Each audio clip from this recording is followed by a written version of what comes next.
I was sitting with the mortgage brokers yesterday, and we were talking about the commission lawsuits and how is this all going to work out.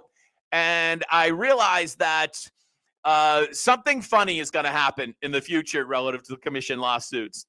As many of you know, a lot of real estate agents, they don't read the listing, and it's a classic thing with real estate agents. They will call you up, for instance, and ask you if the property is still available. Yeah, that's why it's in the MLS. It's still available, right? And they will ask you also, like, how do I request a showing? Even though right in the MLS, it gives special showing instructions. They're written there in black and white. You can't miss it. And for my listings, it's always email me. And it specifically says, don't call me, don't text me, email me a showing request.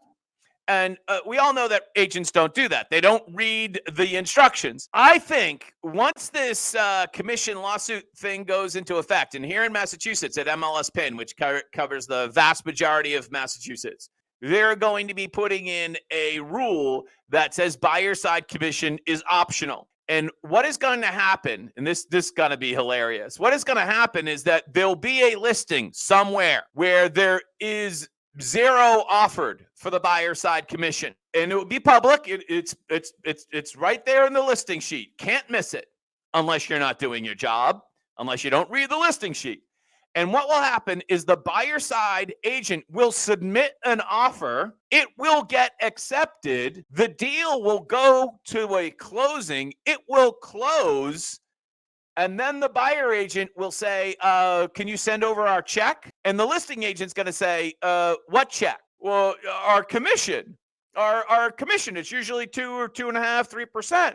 You know, our commission. Aren't you going to send us a check? No, we're not sending you a check. Did you read the listing? And then there'll be a pause. I can see this happening, right? It's going to be hilarious. I can hear the pause on the other side of the phone. What do you mean the listing? In the listing, we're not offering a commission to the buyer side agent. Didn't you read it? But you accepted the offer I wrote in. That's because you were stupid enough to write it in without asking for a fee for yourself. And you should have asked for a fee from your buyer. We assumed your buyer was paying you. Why would the seller pay you? After all, in the listing, it says we're not paying a commission. So why would you expect to get a commission from the seller? So it's just a matter of time before that happens. And it's going to be hilarious, but and painful. It's going to be a painful lesson for that buyer agent. But somebody will definitely inadvertently, I don't even want to call it inadvertently, just mistakenly, malpractice, basically. They're going to do a deal. They're going to expect a check, and they're not going to get one because they didn't read the listing. And then they'll learn the lesson the hard way. That is definitely coming next year. If anyone ever hears about it before I do, let me know, because I'm sure there's going to be some anger when that happens. But hey, tough luck. Read the listing. Read the listing.